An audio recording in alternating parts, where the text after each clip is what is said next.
right, bro. Yeah. What'd you come up with? Where Where we at? What'd you come up with? some random. A little something random. I'll let you go first. All right. As soon as I figure out how to share my screen, because this doesn't look like how I used to, but this is the symbol, so this must be the share screen option. Did it work? I won't know for one more second. It's working. All right. All right. Let's get you off my face. Write a love letter to the thing that's destroying you was the 10-minute prompt. Hold on, I got it. All right. I've known you for as long as I can remember. You've helped me survive time and time again. I remember once I was in the hospital and was going to need surgery, but you stopped it by making all my pain go away suddenly. You keep me out of the places I know are potentially dangerous. You've steered me to make the right choices that will keep me out of situations that I don't think I can handle. You kept me STD free and make sure that every time I lay my head down to rest, all doors are closed and locked. You constantly make sure that no woman could ever breach my heart again. Dear Fear, I appreciate everything you've done for me thus far. I appreciate the way you're constantly looking for the route that will keep me safest. You take every potential risk to my emotional, mental, and physical health and make it clear to me. I thank you for that. I've grown to realize that although your intentions are pure, I can no longer agree with your decisions. You've been unintentionally holding me back. If it were up to you, I'd never have learned how to drive. I would never have had my first kiss. I wouldn't know the passion behind loving another person more than you love yourself. But I never felt the joy that comes from my adrenaline rushing due to the most irresponsible of choices or the choices whose consequences just weren't that deep. Not for you, I'd never met anxiety. You guys work extremely well together, but what I want gets forgotten in the process. Fear, I love you, but I think it's time I make decisions for myself. I'll never let you go completely, but our relationship does have to change. Sincerely. Black snaps. Black snaps. Black snaps. That's what I got. Came up with. So before I got to see Dear Fear, because I wasn't trying to read ahead, I was like, you've kept me STD free. I was like, does this man write it about condoms? Are condoms destroyed? So I was like, how do condoms keep him out the hospital, keep him free? I was like, did he fuck a nurse? I was like, this man's wilded. And then in Fear, I was like, oh, okay, this is good. This is good. I think yours definitely better than mine, actually. You should have went second.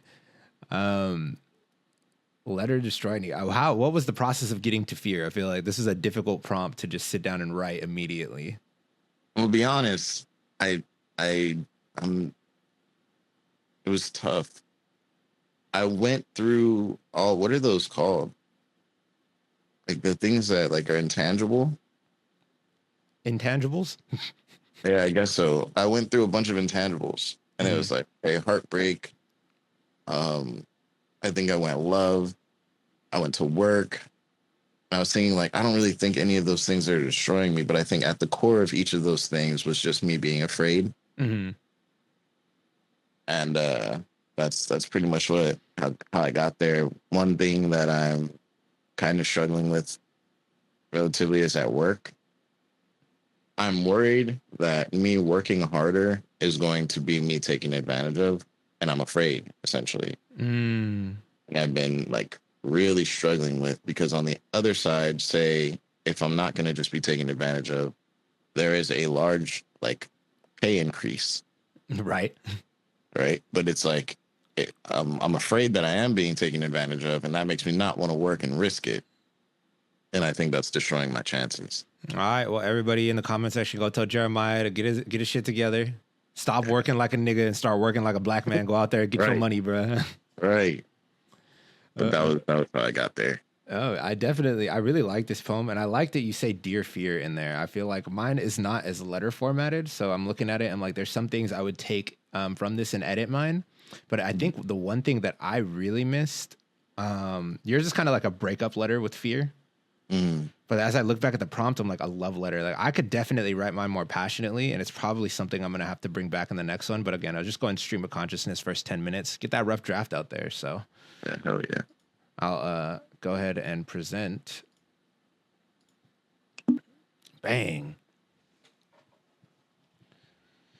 Write a love letter to the thing that is destroying you. This is what I came up with for this week in 10 minutes. If I wrote this letter a year and a half ago, I would have written about drugs, alcohol, and unprotected sex. If I wrote this letter 3 years ago, I would have written about how the things that are destroying me are doing me a favor, and in how, in terms of years, I was hoping that I did not have that many left. So, writing a love letter to things that destroy me now is a bit different because my destruction is mutually assured by the fact that I cannot possibly give enough of myself to her. The one who saved me from my destructive past, changed my habits, made sure I'd last. She's the reason that no pain can keep me down, no workday can be too long, and no inconvenience could be inconvenient. Because love is inconvenient. Why would I choose to work 80-hour work weeks if I did not love what I was doing? Well, it's because love is what I'm doing. When I take the weights off her shoulders and I juggle them across suffocating fingers turning purple as they try not to lose their grip on the next task, my mind is turning purple, not trying not to lose its grip on reality, but my face is calm. That's my best mask. Love burns just as brightly as hate. And I hate that I cannot give you a life where you don't have to come home and cry in the afternoons. I hate that I cannot give you an art studio and a backyard with easels and flowers. I hate that our dogs need crates. I hate that there are times of the day when you're not happy. While without you, I'd be dying. But I'm killing myself for you, for a promise that I take care of you. Poem. Damn.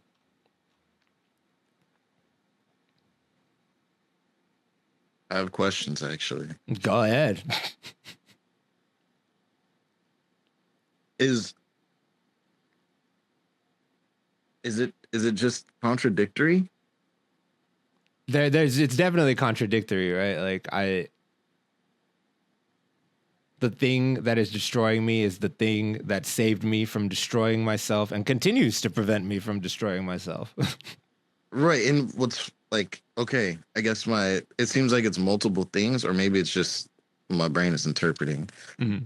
It could be love that's keeping you around, but also destroying you because of how hard, like, basically you're destroying yourself, your relationship in itself, or your fiance, who I'm assuming it is, right? Yeah, and that we're referring to here. That is her. I think for the most part, it is love. And I think, you know the comedian Gerard Carmichael? No? I only know comedians by voice. Okay, so Gerard Carmichael has this bit where he's like, the reason that I'm single is because I'm so good at being a boyfriend. He's like I know this shit. Like, I'm so good at this shit. Knock that shit out the park every time. But the problem with being a good boyfriend is that shit is exhausting. Yeah. And he's like, and that's why I choose to be single. And like, it's not wrong. Like, all right. If I was single, there are certain things in my life that I'd just be like, you know what, this is fine. Exactly. But because there's a higher standard that I want not only her, but like my future kids to be able to experience, it's like, I need to do better now. Right. So my 80-hour work week is like spread across content creation, contracts that I've picked up, my actual 40-hour a week job, and school. It's like, yeah, you can see the toll it takes, but you don't really feel it because in my brain, there's no option not to. Yeah. Yeah. I have purpose. It just is. This is my purpose now. What is your purpose? You serve butter. Right. Anything else we want to touch on here before we hop out? I think we got a cool 10 minutes here. Well, I'd say the projection. God damn. The progression. I do like that. Like, how you dive into your past and your present. Like, if I would have wrote this letter a year and a half ago, if I would have wrote this letter 3 years ago. Yeah. Being a love letter now is different. You know, I really like that. The reason I even put that in there is because, like, I was like, damn, bro, this poem would have been so easy to write. Like, no, because it's like, I don't know, too. It's like different things destroy you, right? But it shows, to me, it shows your growth and maturity as well. It's like, okay, like what was destroying me before was just, in my opinion, like the regulars, the things Yeah. that destroy And most that's people. why it would have been so easy to write, because I was like, oh, dude, I could write a poem about drugs. I could write a poem about alcohol. I could write a poem about hypergamy, like, oh, so easily. And then I was like, all right. Like even 3 years ago, I was like, I could write a poem about not wanting to be alive. Like that's Right. And I thought that was crazy. You're like, I would have written about how things that are destroying me are doing me a favor. I was Like, oh shit. like that would have been a wrap. And then I'm like, what is actually destroying me now? Because I'm writing this from the perspective of I've already made so many life changes to like live longer now. Right. And I think it also shows how much and how deeply your love is for your fiance, or even for your relationship, or even for a better self, whichever the love is for. You know what I mean? If not all of them. I'd say it's definitely a trio of them all, but I think it all comes down, like, it centers on her. Like, when she came into my life is when I was like, okay, I kind of need to really stop drinking. And it took me about 6 months, but that was the last one. I'd stopped doing drugs already, stopped with the unprotected sex, stopped not wanting to be alive. Like, the last hurdle was the alcohol. Yeah. And then that went, and it's then also her that like makes me want to live to a higher standard, because it would be very easy for me to be like, I got my computer, there's a roof, there's food, it's good. All right. Men are simple. Men are very simple. Agreed. I wouldn't say mine is better than yours though. I don't think the order mattered too much here. I feel like yours had more structure than mine, to be honest. Yeah, definitely. I didn't say dear at all, and I definitely didn't say sincerely. So, but you did say love letter. I didn't even say love letter. I just said letter. You did. Oh, I did. So writing a love letter. The things that destroy me now. You put the prompt in the poem. Damn, I did do that shit. So yeah, I would say it's still a letter. All right. Well, being that this is actually going to go into the beginning of the episode, let me just give you guys a breakdown of what's going to happen. You guys are going to see 2 Blorg music videos that we're going to go ahead and break down, and then we're going to jump into a deep dive of True Queen's poem, "Let Us Live Beside You," I believe is the title. It'll be in the video. You guys can go ahead and get a look at that. Sorry if I got it wrong, but she actually absolutely gets down with some black culture, black men versus black women, stereotypical controversies, and it takes it to another layer. And we have some definite great discussions about there. So if you guys stick around for that, give us comments. Let us know what you think of both of our poems. Let us know how we suck. Let us know how we did great. Let us know how neutral we did. Just let us know something. We'll definitely be responding to your comments section below. Hello, and welcome back to the Poetry Podcast. It has been some time, and you guys may have missed us, may have forgotten us even, but we're back, and we're here to stay this time, probably. I, D'Artagnan Solis, am your host, and I'm here with my friend and co-host, Jeremiah Griffin. Jeremiah, how you doing? I was doing better before you mentioned that I could possibly be forgotten. No, yeah, we could be forgotten, bro. Some people are going to be like, wow, I forgot about this podcast. Glad to see you back. Just know if you're forgotten recently, and no one puts your picture on the ofrenda.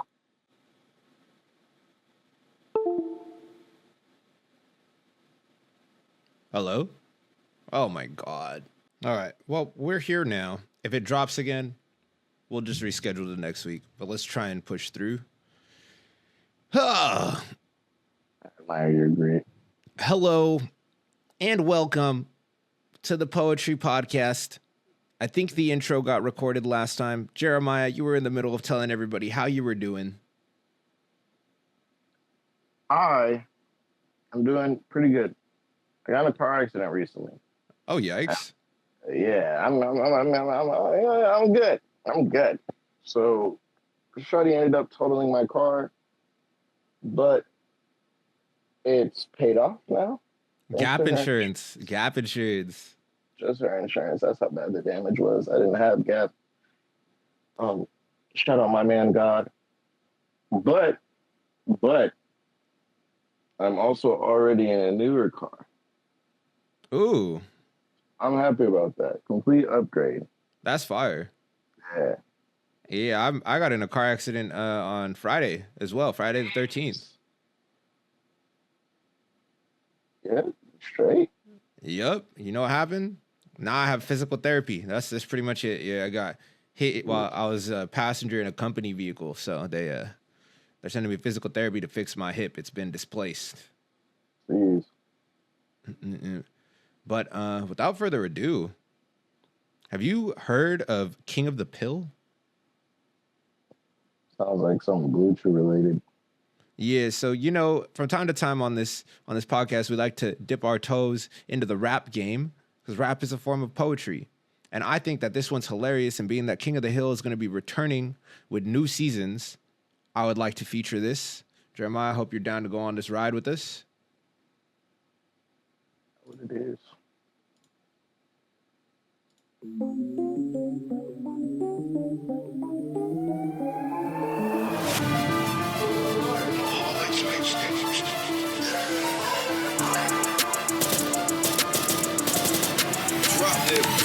Glasses on, told him pick a pill, shit it's red or blue. I told all the ops to eat shit and get cancer too. Bobby got that cell phone stick, you better answer, dude. My wife got a body on that bitch, is she a dancer too?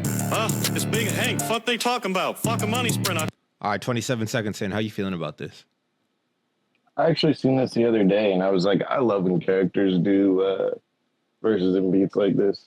But like, had it been just like, say like me or you, I'd be like, this shit is garbage. Really?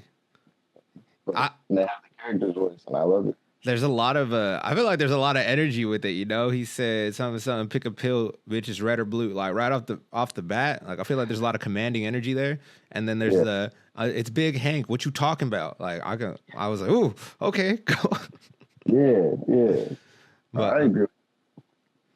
Yeah, no, outside of that, he got energy. I'm not impressed by anything, but it's really funny. I like the way everybody's dancing, especially Bobby Hill. I cannot hold it, it's a large amount. Bobby got his purse, but he dropped it and the purse fell out. Hit his head, told him it's some shit he should have thought about. King of the Hill, I'm selling propane. Me and gang, Wabi and Amir, we ran a soul train. D for speed, I'ma shift the gear, he's swerving both lanes. I told this bitch she hot and sauced her down. Chipotle, I told this bitch she hot and sauced her down. Chipotle. Oh. That's not really a bar, right? I gotta. That's my first negative bar right there. Negative bar. Hey, you think a negative bar is crazy? No, I think it's alright. I think the bar was alright. It just don't even make sense to me. Bro. L Hank. Know that boy right. Rider with a shotgun, Billy on the right. They only been tweaking, staying up at night. Up as they been bleeding, I had to say goodnight to. Glasses on, told him pick a pill, shit it's red or blue. I told all the ops to eat shit and get cancer too. Bobby got that cell phone stick, you better answer, dude. My wife got a body on that bitch, is she a dancer too? It's Big Hank, fuck they talking about? Fuck a money sprint, I cannot hold it, it's a large amount. Bobby got his purse, but he dropped it and the purse fell out. Hit his head, told him it's some shit he should have thought about, Pace of meat, not the Hebrew. Con and old head, and I ain't talking about Ebro. I've done so much shit that I'ma catch my ass a Rico. We fighting over turf, smoking green. CeeLo, yeah, baby, I'm a boss man, keeping D-Lo. The way these kids fucking with the sound, I'm a pedo. All right, I was waiting for that. How you feel about that line? The way the kids fucking with the sound, I'm a pedo. I'm a pedo.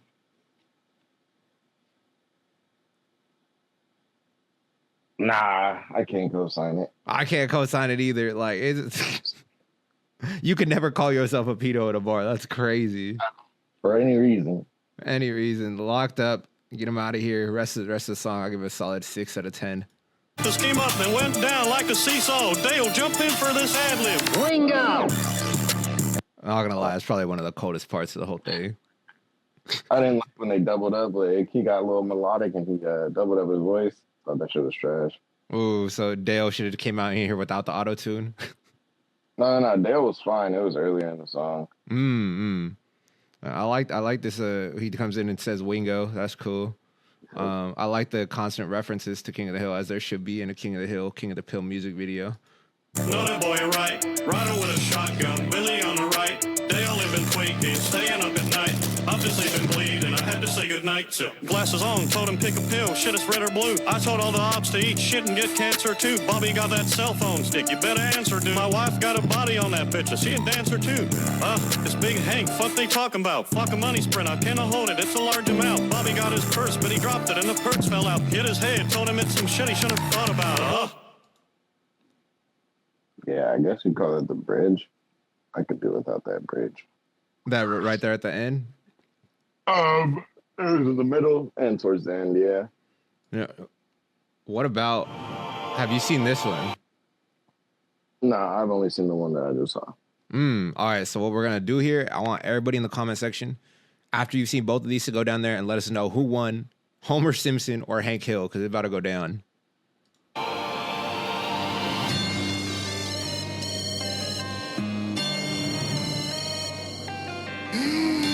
Stop's been stepping on us, homie. We gotta spin the block on him, huh?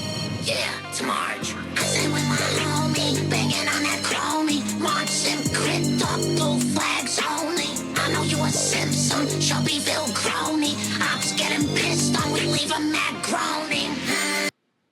How you feel about Marge? Marge got bars or not? Simpsons won! Marge got bars, bro. All my homies saying. All my homies saying. All my homies saying. Left a fucking hole in that boy like he lard lad. Smoking hella tree, big homie, I'ma spark that. You is not a dog, big pussy, what you bark at? Dude is way back, we had him looking like he barked at. Working at the factory until my fucking finger blade. Homie growing hella crunchy, got him under LEDs. Then us with the wristwatch, the stones on infinity. Catch me up at most, sipping top dicks, straight headed things. Don't hit a poke with the poke, twist breezing. Hope me to go with the scope, so they bleeding. Mouth son, don't push it, coke, G-Easy. We might be out of Springfield, but homie, it's my season. All right, Homer's first bar. How we feeling? First, not bar. First verse. Bruh. He went crazy too. Homer's locked in, bro. Like this might be the best Blorg song. Is Right. Is Lard Lad? I'm just saying. Homie, banging on that chromie. Marge Sim, crit, dog, blue flags only. I know you a Simpson, Shelbyville crony. Ops getting pissed on, we leave a mad groaning. All my homies saying. All my homies saying. All my homies saying.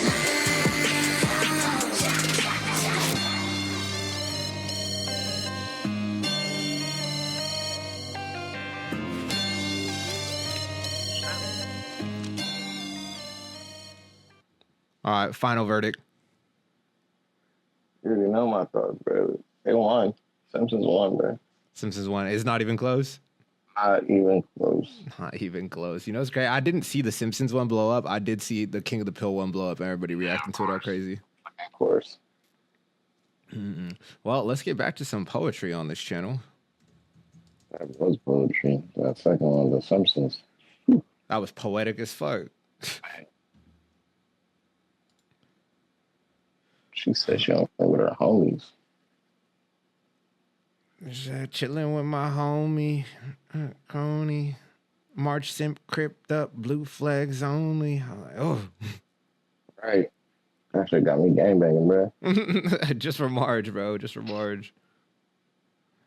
You know, I like this poem. True Queen, let us live beside you. I think it's gonna tap into a little bit of the climate of the U.S. right now, except looking through the perspective of a black woman. But we can take the same themes, motifs, blah blah blah, all that fancy literature, terminology, and apply it. So we're gonna jump in. Empower your students to be more authentic, impactful writers with Grammarly's comprehensive AI writing assistant. If I had a son, I would dress him like me, which means mostly in dark colors.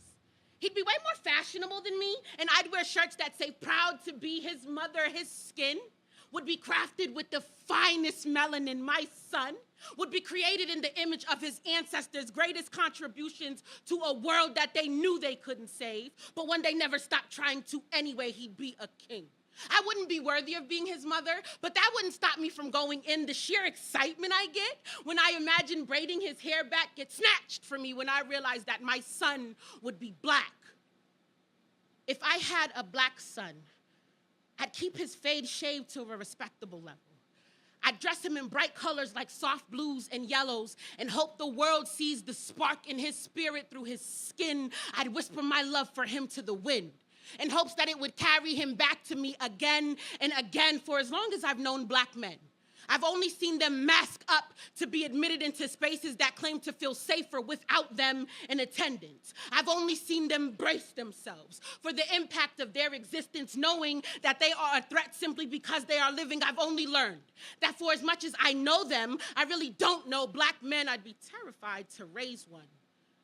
When my partner suggested that we expand our family, I bought her a fish. When the fish died, I bought her 8 aquatic frogs and all the materials to keep them alive, and when they didn't make it, their slimy bodies were presented to her as the basic foundation for an argument on why we should never make babies. Too many black men have broken my heart, but I still love them.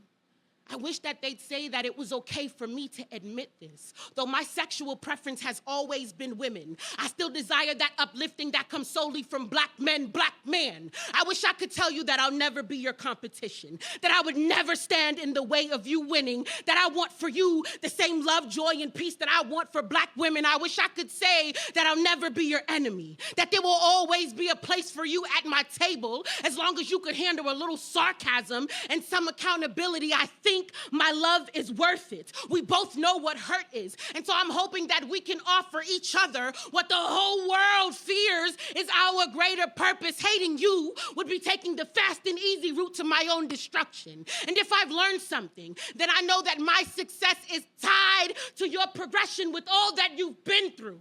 Your greatest ally has always been black women. Don't you ever let them tell you different. Black men, hold me accountable. Teach me to love you in the way that makes you feel the most powerful. And in return, I will offer you freedom. When the whole world has its knee on your neck, notice how black women also stop breathing. We have always been in your corner. And we will always be your greatest supporters. If you can let us live beside you. Voices in power. Thank you. Get off the ads. All right. Let me go back. What are we thinking? How do you feel? Right now. I'm sorry, you cut out. What was that? So I'm gonna go find me a black woman right now. Nah. So I think it's interesting and powerful, and it was one game for me to know that she potentially is lesbian. Like her sexual preference is women, yet she feels no less towards black men. And I don't know, to me that shows like true support, if that makes sense. I can see what you're saying there. Like she has no, well, there is like some level of personal gain. I don't want to say no personal gain, but there's no like immediate like bias towards a man that would say like, that she's out here like fishing for attention. Like this is a genuine, like I want to see black people succeed regardless of what you may think of me and my sexual preferences. Yeah. Definitely. Any lines that stood out to you like heavy?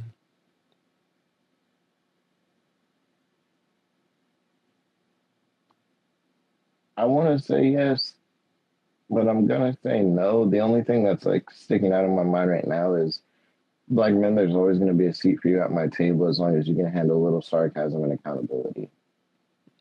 So, what does that line mean to you when you take it in? Well, I don't know. Like, I'm pretty sarcastic. I have a good time. And I feel like just generally there's room to be my friend if you can handle it either.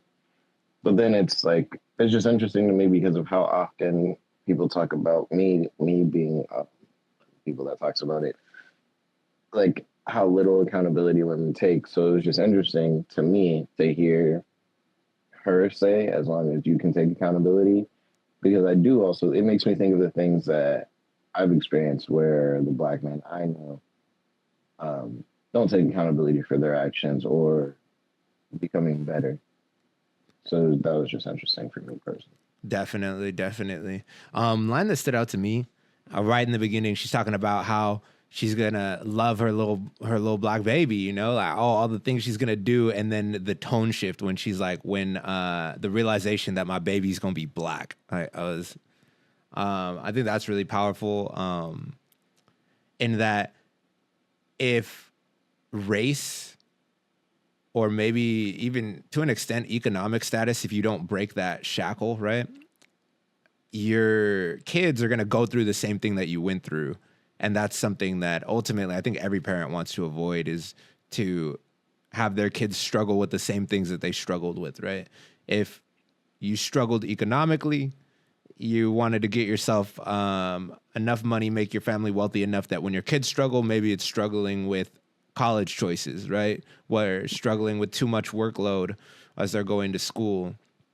If you struggled racially, you're growing up trying to even that out, right? Like we think back to Martin and Malcolm, right? They're out here marching and they're trying to level this playing field so that me and you, Jeremiah, when we grow up, I don't have to go use a separate bathroom that's a mile away. You know, I get to drink out of the good water fountains. I have other problems. So I think the goal always is to leave them on a better footing than you had. But when she has that realization, it's like, damn, they probably gonna go through the same shit that I went through, because we haven't had, there hasn't been as much progress, at least from her eyes, in this generation.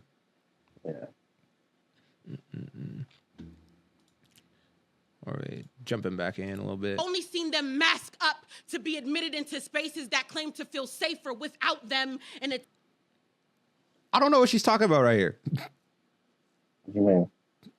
Says, I've only seen them mask up when it's to be admitted into spaces that claim they feel safer without them.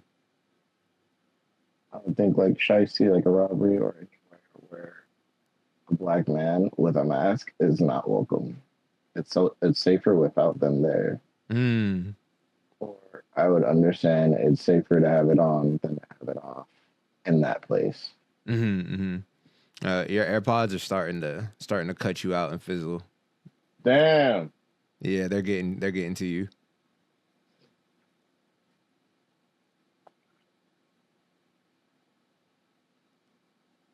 All right, the AirPods are gone. All right, you sound different, but you're back. For sure. All right, everybody, we had to gentrify Jeremiah. He can no longer afford to use his AirPods. We kicked him out. We wanted to live where niggas live, but didn't want to live where niggas live. So we bought up all their homes and we kicked them out their cribs. Oh, wow. Yep. Okay. You wrote that? No. That's Michael Sneed. Michael Sneed. Michael Sneed. He has a song called My City where he talks about gentrification. He said, niggas getting tickets on the freeway for living on the freeway. It's crazy. Shout out Michael Sneed, man. Shout out Michael Sneed. Shout out Michael Sneed. Man, I'd be terrified to raise one.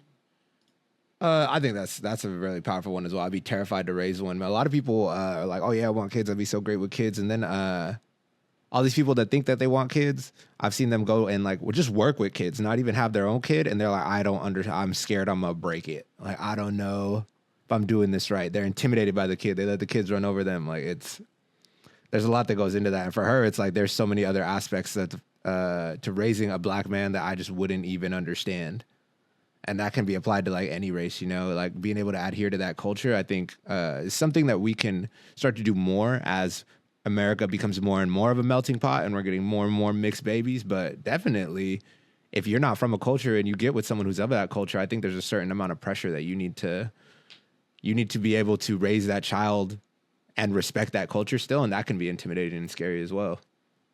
I also think it's interesting. Well, to me, it's interesting that she wants to raise a black baby. Like, she wants a black child. She wants a kid.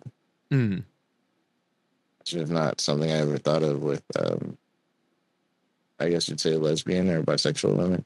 Lesbian or gay couples, right? It's just... Well, I mean, I think that loving couples, they probably still want a kid. I could see it. I think it's something that I've thought of more, probably because I've seen it on TV. You know, they always have like those sections of the sitcom where like the sister or the or the brother has to offer her up, and then they carry the child for like a season, and then the child's finally born. I've seen that happen. Yeah, I guess it's just never something I really ever thought about. No, fair enough. Let's jump a little farther in. Uplifting that comes solely from black men, black man. I wish This one. admit this. Though my sexual preference has always been women, I still desire that uplifting that comes solely from black men, black man. I still desire that uplifting that solely comes from black men, black man. An incoming demand. I could tell you that I'll never be your competition.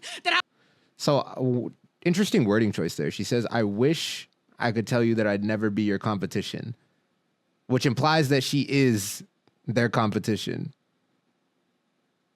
I mean, yes, or in spite of recent events in my life, I would say it potentially implies that he wouldn't hear it. He wouldn't hear it as like, oh, when she says like, I'm not your competition, like he just wouldn't understand it. Yeah, or believe it. Believe it. Yeah, I mean, let it play a little bit more. I would never stand in the way of you winning. That I want for you the same love, joy, and peace that I want for black women. I wish I could. That I want for you the same peace, love, and joy that I want for black women. I would never, or she started that with, I'd never stand in the way of you winning. Yeah, I am wondering, because I think you're kind of right. I'm wondering, why did she say, I wish I could tell you? I thought if you let the rest of the stanza, it'll switch the implication. I mean, I'm gonna let it keep going, but I think yours probably makes the most sense. Is like she's trying to get through to someone that's like stubborn or hard-headed. Yeah. Could say that I'll never be your enemy, that there will always be a place for you at my table as long as you could handle a little sarcasm and some accountability. I think my love is worth it. We both. I think the way you identified it is pretty accurate, because she's saying like, I'm inviting you in, like you're just not coming. Yeah, I was gonna say, I wonder if it also speaks to like,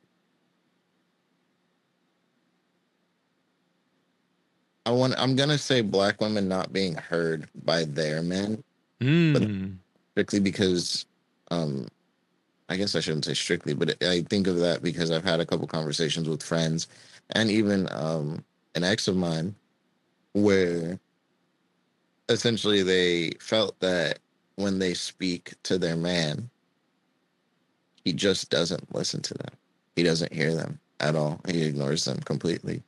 Do you think that that's like very common with men? I know, like, at least in my immediate circle, like I don't see it happen a ton. I think that, well, I mean, I guess I see it with like my female friends. They come complain about their dude. It's like, oh, because he just isn't attempting to listen. But like of the men that I surround myself with, like they all are very caring people despite being extremely violent. I think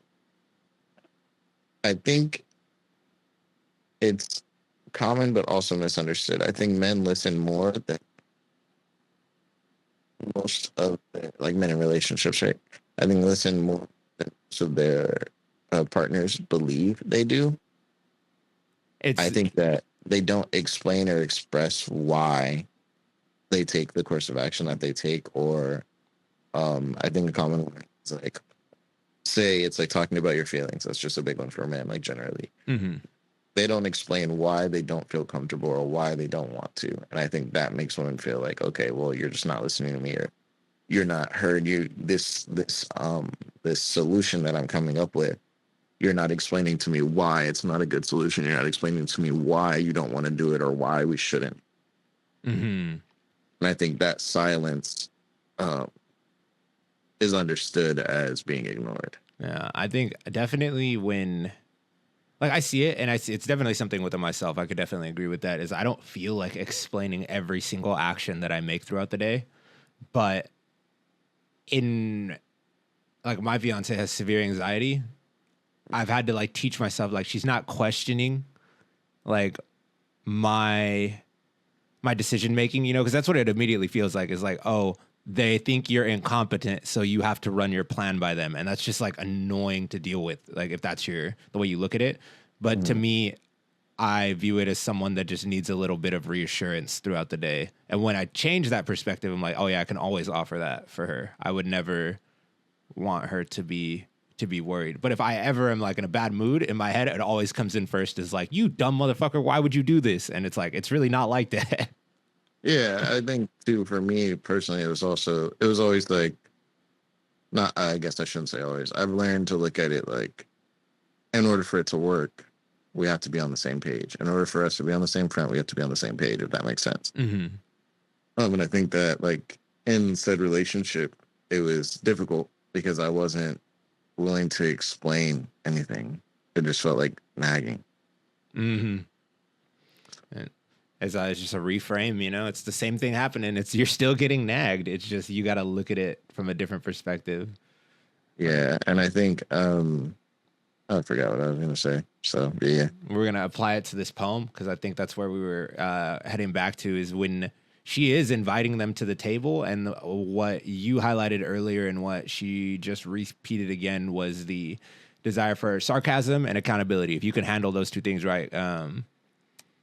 The sarcasm is her, essentially one of her love languages, right? She's teasing, she's playing around. Yeah. But I think the accountability is even more important because it's not necessarily saying that she's not coming out entirely and being like, oh, you dodge accountability, so I can't hang out with you. She's saying, I'm going to hold you accountable because I want to see the best for you. And if you can handle that, then this is going to be a very symbiotic relationship. Like, I'm going to help you, you're going to help me, and we're all going to grow together. But if you can't handle that, then we're just going to continue to tear each other apart. I do agree.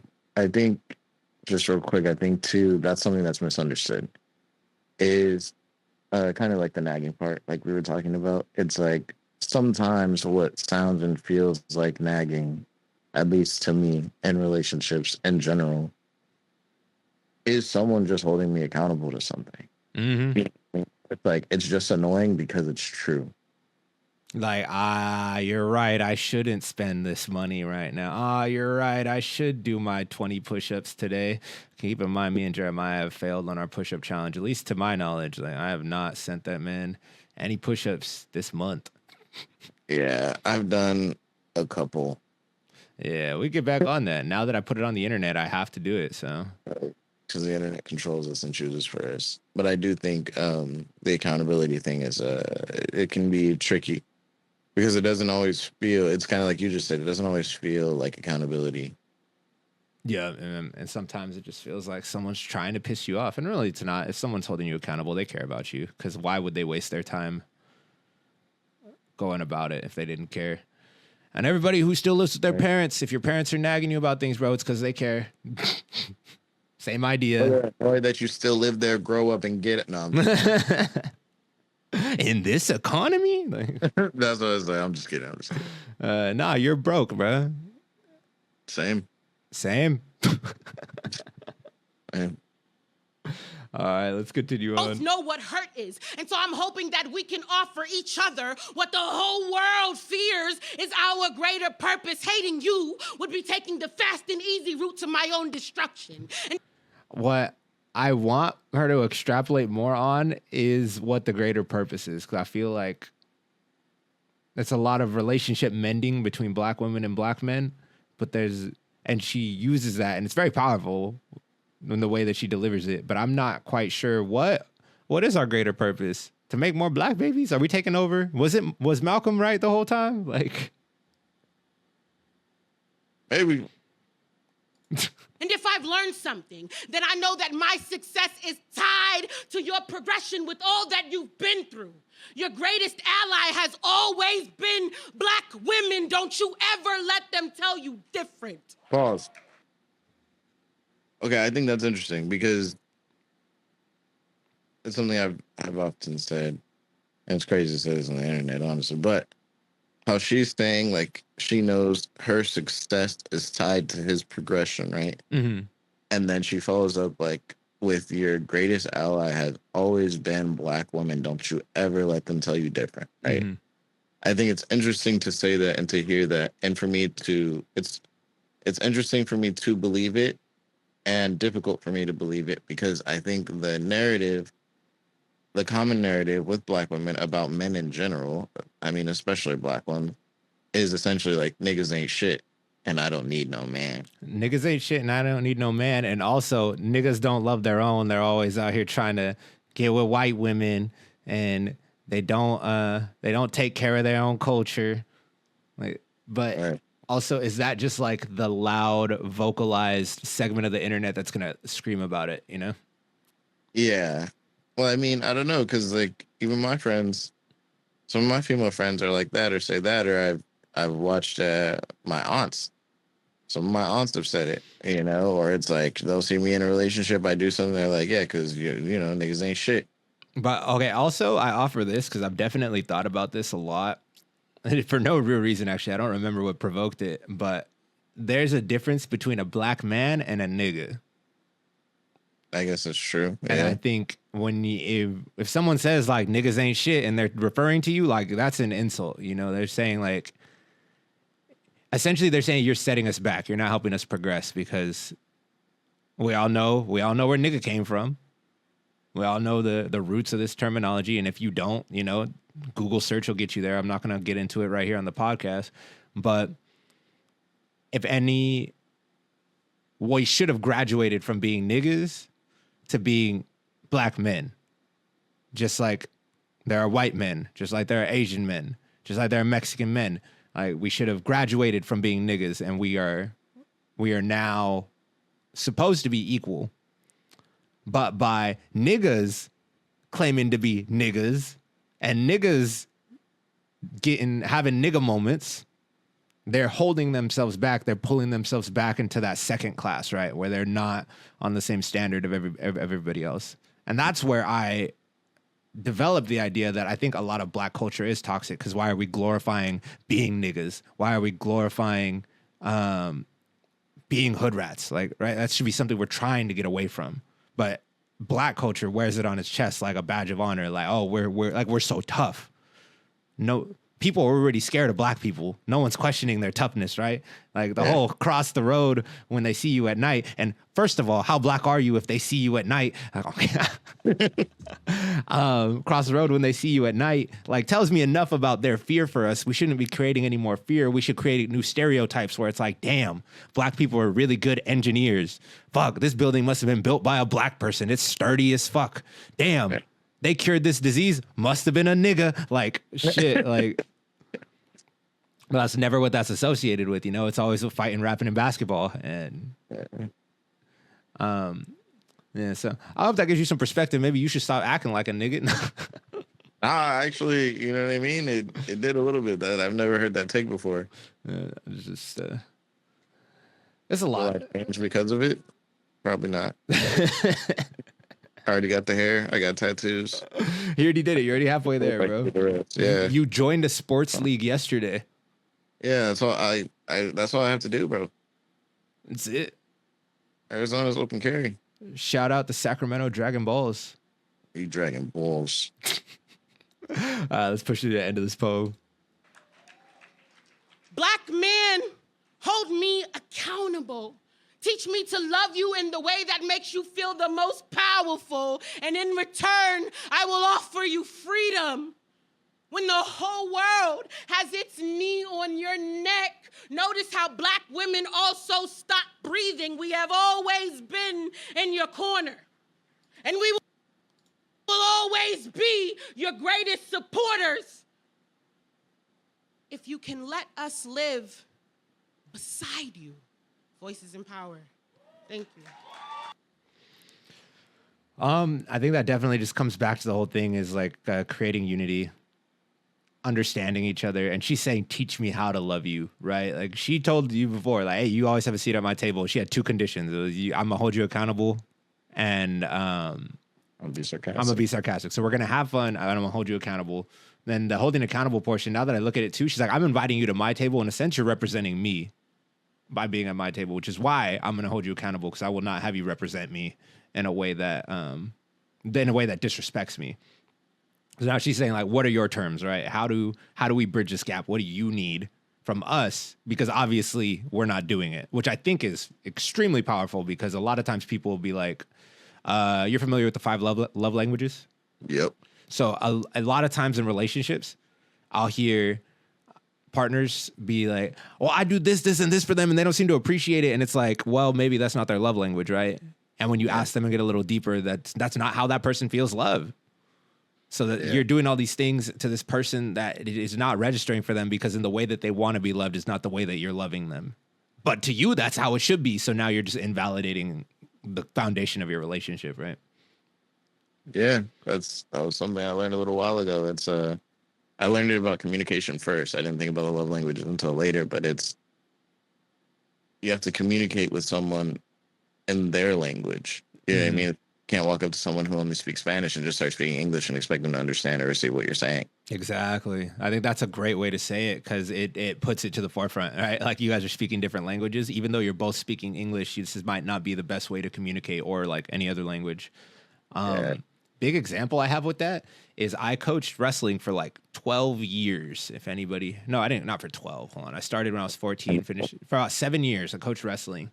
And while I was coaching, there was a time where I was a middle school coach.